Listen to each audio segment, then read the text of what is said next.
U prethodnoj emisiji podcasta mi je gost bio bivši ministar unutrašnjih poslova gospodin Filip Hadžić, koji je tom prilikom rekao da je on i ta vlada čiji je on bio dio, da su oni ostvarili istorijske rezultate u borbi protiv kriminala. U nekom dijelu on je ukazao na to da su određena lica iz bezbjednosnog sektora uhapšena i da se ta hapšenja nastavljaju. U posljednje vrijeme smo imali zaista par nekih hapšenja. Sa jedne strane vi tvrdite da se skoro ništa nije uradilo, sa druge strane imamo određena hapšenja. Sad ono što vjerujem interesuje i moje gledalce, ali i mene, kako je moguće hapsiti određeni dio ljudi koji su ipak bili na nekim visokim ljestvicama u bezbjednosnom sektoru, a sa druge strane tvrdite da se baš ništa ne dešava. Da li je to možda eventualno neka kompenzacija za nešto, dio nekog većeg dogovora, ili to ipak vodi ka nečemu većem?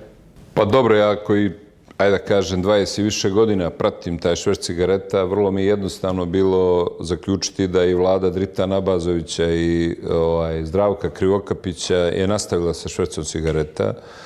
Oni su 6 mjeseci nakon promjena vlasti napustili zemlju, ti ključni operativci za šverc cigareta, i Mojkovački klan i klan iz Granda, i čekali su praktično ko će biti zadužen za koordinaciju službi bezbjednosti. Sada ne dajem sebi neku veliku ulogu, ali značajno su se zanimali da li ću ja preuzeti to, i onda znaju šta ih čeka. Međutim, ja nisam to preuzeo je Dritan Abazović i Zdravko Krivokapić, i u maju 2021. samo za jedan vikend 94 kontejnera cigareta su prošvercovani iz Luke Bar. Možete zamisliti jedan kontejner cigareta, jedan šleper.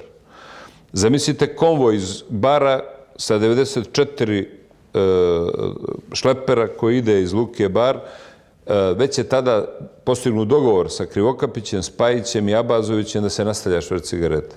I do sukoba u toj vladi 42. između Abazovića i Krivokapića nije došlo zbog evropskih integracija ili zbog reformi, nego Abazović vidio da zašto bi on dijelio profit sa Krivokapićem kad on može da preuzme čitav profit. I Abazović je odlučio da preuzme šverc cigareta, i u tom trenutku se pojavljuje i uloga Velike Britanije, koja dostavlja Abazoviću podatke o švercu cigareta kao koordinator u službi bezbjednosti.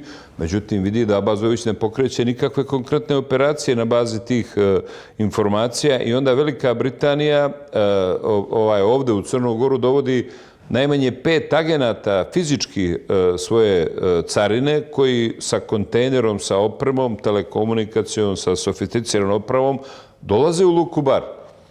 I oni onda preuzimaju, da kažem, istrage, i dolazi se do čuvenog otkrivanja da je u stvari i Dritan Abazović i vaš prethodni sagovornik Hadžić i Milošević, direktor carina, organizovali šverc cigareta. To je slažno spaljivanje, uništavanje tih cigareta iz magacina u Podgorici u Zeta Transu, koji su posle vraćani na tržište i švercovani. Dakle, to je sad stvar zašto Novović nije, kad je uhapsio Miloševića, koji je visoki funkcioner URE, na osnovu saznanja koje ima od Agencije za nacionalnu bezbjednost, snimaka razgovora, video snimaka, presretanja komunikacija, i plus od britanskih struktura, zašto nije uhapsio i Dritan Abazović? Jer postoje vrlo jasni razgovori koji su vođeni u hotelu Splendid kod Brana Mićunovića, gdje visoki funkcioner URE komunicira sa Hadžićem, sa Abazovićem i dogovaraju procenat. Možete nam reći koji je to visoki funkcioner? Mislim da se radilo o Mikiću, direktoru političkom URE, koji je po nalogu Dritanovom bio kod Brana Mićunovića i dogovarali, jer obično je ta nadoknada za državu po znacima bila 100 eura po master case-u. Postoje snimljeni razgovori koji sam ja lično čuo, znači ja sam čuo taj razgovor, ne pitajte me kako, ali sam čuo taj razgovor, gdje Mikić obavještava da Brano Mićunović misli da je 350 eura ili 300, koliko je tražio Dritan, mnogo, pa da se to zaustavi na 150 eura po kontejneru, i da će to biti dovoljno, da će biti dosta posla. Sve te 100 eura po master case-u, znači 100.000 po kontejneru, 100 eura po paketu, 100 eura.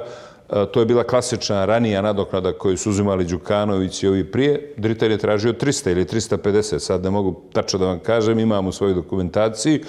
ali govorim vam da je već Agencija za nacionalnu bezbjednost, koju je tada vodio Kentera, i britanski agenti koji su već bili u Podgorici evidentirali da je Dritan Abazović sa svojom grupom, znači sa Miloševićem, sa Adžićem, organizovao šverc cigareta i da je dogovorio tu korupcionašku nadoknadu sa Branom Mićunovićem. Međutim, Novović je stao na Miloševiću, očigledno nije imao političke hrabrosti ili lične hrabrosti da to dovede do kraja. Znači, govorimo da taj šverc nastaje. Naravno da je i Spajić odmah posle toga šverca od 94 kontejnera u maju 2021. kupio auto od 100.000 eura.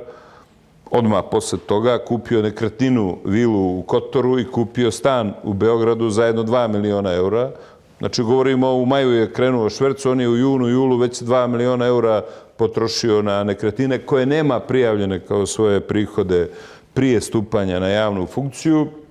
I ja sam to sve javno i objasnio i objavio i podnio 4 krivične prijave Novoviću protiv Spajića i ne protiv Spajića kao fizičkog lica, nego kao ministra financija za zloupotrebu službenog položaja. Međutim, sve je to ostalo neotkriveno, neprocesuirano.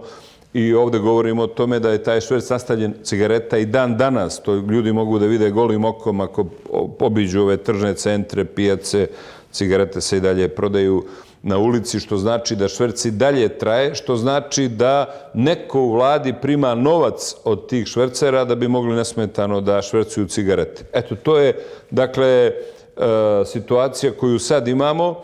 Zašto Novović nije uhapsio Abazovića i zašto nije do kraja doveo tu akciju ili Spajića, to je pitanje za njega, ali ovo što ja vama pričam zna i on, jer ja sad dobijem informacije van Crne Gore, a te iste informacije dobio i Novović. I njega treba pitati zašto se proces završio na Miloševiću, jer sigurno Milošević nije šef kriminalne grupe, on je bio jedan od ključnih ljudi, ali on je dobio naloge od Abazovića.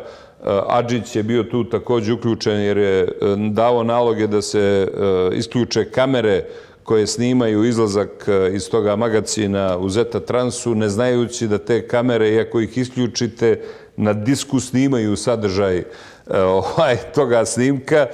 Ti su diskovi posle došli do Agencije za nacionalnu bezbjednost, dostavljeni su Novoviću.